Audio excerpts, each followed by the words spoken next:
¿Por qué hay tantos gobiernos teocráticos en el Medio Oriente? Yo creo que es una pregunta súper interesante porque nosotros como que tenemos como la costumbre de pensar, siendo una región tan remota y la cual sabemos tan poco, decir como no, pues es que son personas que están cegadas por la religión y pues siempre ha sido así, siempre han estado manejadas por la religión y pues simplemente son ellos y ya, y no pensar más en qué los llevó a ese punto.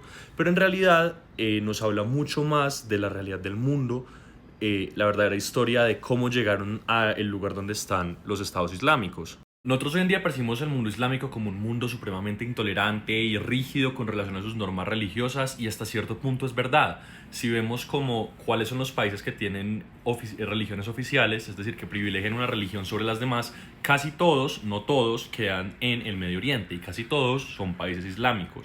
Eso viene con muchas cosas, claramente. Por ejemplo, casi todos los países donde la homosexualidad es ilegal son países islámicos, aunque no todos lo son. Por ejemplo, también es muy común la homofobia y la represión contra la comunidad LGBT en países muy cristianos del este de África.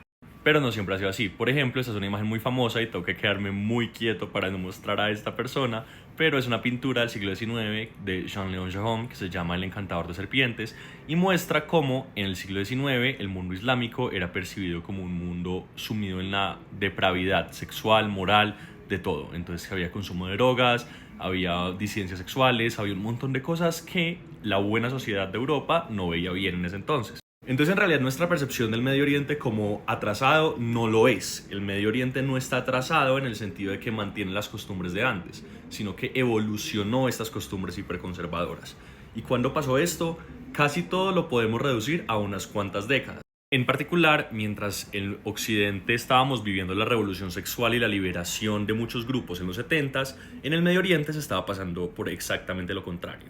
¿Pero por qué estaba pasando esto? Bueno, hay que ver cómo era la sociedad en esa época en el Medio Oriente. Hay un montón de fotos, por ejemplo, de Afganistán, de mujeres vestidas como si fueran mujeres occidentales, o en especial de Irán, de mujeres vestidas como estarían vestidas en Occidente, en el cual parece que habrán llegado a la igualdad de género, comparadas con situaciones actuales donde las mujeres están pues obligadas a velarse en una situación de extrema represión sexual, moral y cultural.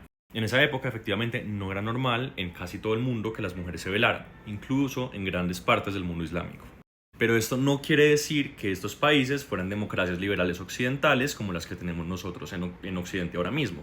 Esas fotos muy impresionantes de las mujeres de Afganistán están marcadas por haber ocurrido durante un régimen socialista que solo estaba siendo mantenido por la fuerza de la Unión Soviética, que había intervenido en el país a la fuerza en contra de los deseos de la mayoría de la población. Así es, antes de Estados Unidos, la Unión Soviética había intentado meterse a Afganistán y también había fallado después de una muy cruenta guerra de 10 años. En Irán pasa algo muy parecido. Había una monarquía absoluta dirigida por el rey de Irán, que le llamaban el Shah. Este es el Shah Mohammad Reza Pahlavi, y básicamente él tenía como un esquema de terror muy parecido al de la República Islámica de Irán. De hecho, lo heredaron, en el cual prácticamente se oponían a cualquier persona que hablara en su contra y los torturaban con mucha violencia. De hecho, y me puedo gastar mucho tiempo en esto, Irán trató de ser una democracia en los 50s y su primer ministro, Mohammad Mossadegh, intentó nacionalizar, es decir, expropiarle a las empresas británicas y estadounidenses los recursos petroleros del país. Y decir, estos recursos petroleros son de Irán y los deberían manejar los iraníes. A cambio, básicamente lo que pasó fue que Estados Unidos y Gran Bretaña presionaron un golpe de Estado en su contra. En el mundo árabe, y recordemos que musulmán y árabe no son lo mismo, pasaba algo también muy parecido, que los historiadores llaman la Guerra Fría Árabe.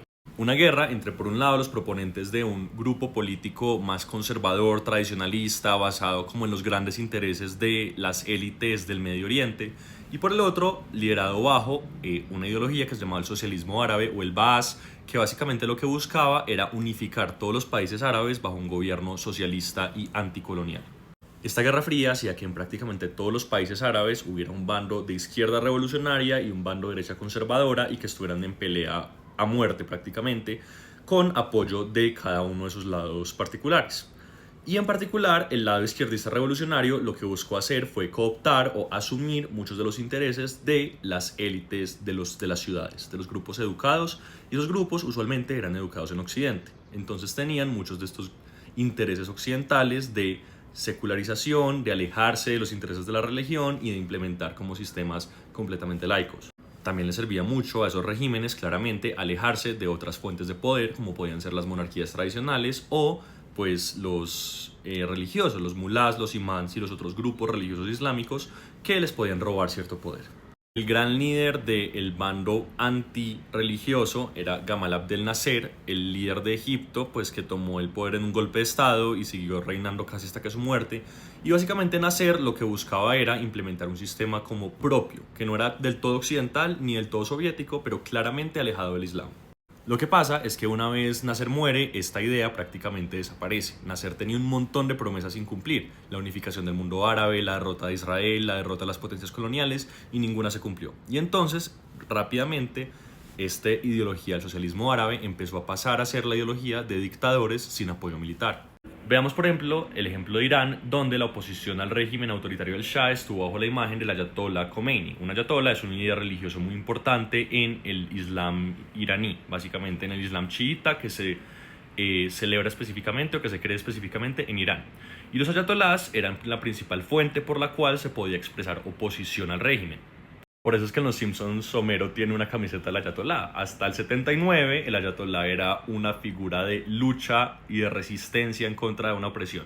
Y claramente después de eso que pasó, en el 79 la posición del Shah se volvió completamente insostenible. Básicamente todo el mundo, desde los estudiantes hasta quienes trabajaban en los bazares, hasta especialmente los religiosos, querían que él se fuera y salieron a marchar unas protestas tan grandes que el Shah no tuvo otra opción sino abdicar, es decir, renunciar al trono y huir del país. En estas protestas había de todo: estudiantes pro democracia, estudiantes comunistas, líderes políticos de izquierda, líderes políticos de derecha, liberales, conservadores, un poquito de todo, pero en particular esta opresión del gobierno iraní hizo que una sola figura fuera más prominente que las demás. El ayatollah se volvió la voz de la oposición al gobierno. Y apenas abdicó el Shah, pues el ayatollah aprovechó, actuó muy rápido y se instauró como el único poder en Irán. En el resto del mundo islámico pasaron cosas muy parecidas. Por ejemplo, en Egipto, la Hermandad Islámica, que es de donde surgió Hamas, el grupo terrorista en Palestina, pues básicamente lo que hacía era dar apoyo a las comunidades que se sentían abandonadas por el régimen de Nasser, y entonces rápidamente se volvieron como la oposición al régimen de la dictadura. Todo lo que no funcionaba en la dictadura, pues básicamente empezó a surgir alrededor de las banderas del islamismo. En Líbano pasaba lo mismo. Mientras que los musulmanes sufrían bajo un sistema que les daba menos poder del que deberían tener por su población, Hezbollah surgió como un grupo político que les daba apoyo a los más pobres y entonces claramente recibió más apoyo entre ellos. Pero hay otro punto importante acá, y es que grandes potencias del Medio Oriente están asociadas con el radicalismo político, y en particular estamos hablando de Arabia Saudita.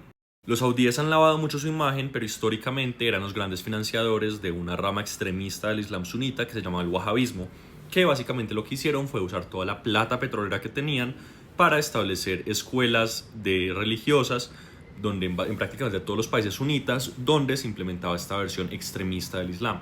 Entonces lentamente este financiamiento hizo que las mezquitas, tanto en el mundo islámico como por fuera, entreguen un mensaje más radical que el de la mayoría de los musulmanes. Y entonces, a su vez, han ido radicalizando la población.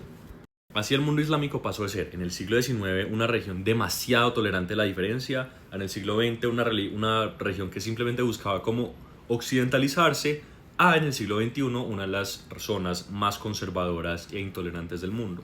Los gobiernos se dejaron tomar ventaja de grupos religiosos que lograron radicalizar a las poblaciones con apoyos sociales y escuchándolos cuando no se sentían escuchados por las dictaduras mayoritarias y por lo general corruptas e inefectivas.